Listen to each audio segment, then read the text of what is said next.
Hello বন্ধুরা, কেমন আছো সবাই? আশা করি সবাই খুব ভালো আছো। আর আজকে গেছিলাম একটা আলনা কিনতে। অনেকদিন থেকে ভাবছিলাম একটা আলনা কিনবো। আর কিনবোই যদি তাহলে জিনাত ফার্নিচার থেকে কিনবো। আর জিনাত ফার্নিচার থেকে কেনই কিনবো? নিজের ইচ্ছে মতো নিজে বানিয়ে নিতে পারবো।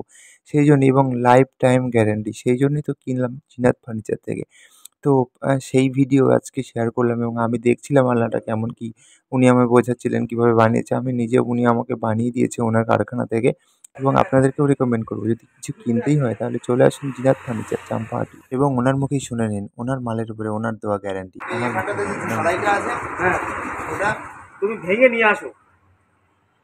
তুমি ভেঙে নিয়ে আসো। আমি একটাই কথা বলছি, তুমি ভেঙে নিয়ে আসো। ভেঙে তুমি আমার ঘরে ফেলে দেবে, বলে দাদা টাকা আমার ফেরত দাও, নিয়ে চলে যাও।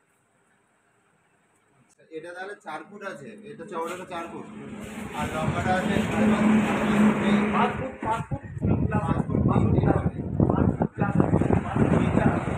আর মাঝে মাঝে আমাকে ভয়েসটাকে কাট করতে হয়েছে কারণ এত গাড়ি যাচ্ছিল না, প্রচণ্ড সাউন্ড হচ্ছিল সেই জন্যে।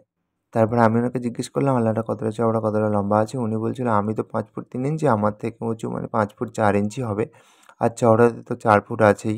এই কথাবার্তা হচ্ছিল। আমি বললাম, "আচ্ছা, আচ্ছা ঠিক আছে।" তারপরে বিলিং করতে এলো এবং আমি জিজ্ঞেস করলাম দরদাম কেমন? আগে থেকেই দরদাম হওয়া ছিল। তারপরে একটু কথা বললাম, সেই নিয়ে একটু শোনাই আপনাদের। কত 3400 না 3300 টাকা রেট? 3400 টাকা। 3400 টাকা দেবো না। উনি বলল, "বানাতে আমার যা খরচ হয়েছে সেই হিসেবে ৩৪০০ টাকা, কারণ কেজি দরে তো এটা।" সেই কথাই বলছিল। আরে আমি বিল তোমার কাছে হবে না, হবে না তো। আমার কাস্টমাররা বলে দিই বিল করে নাও।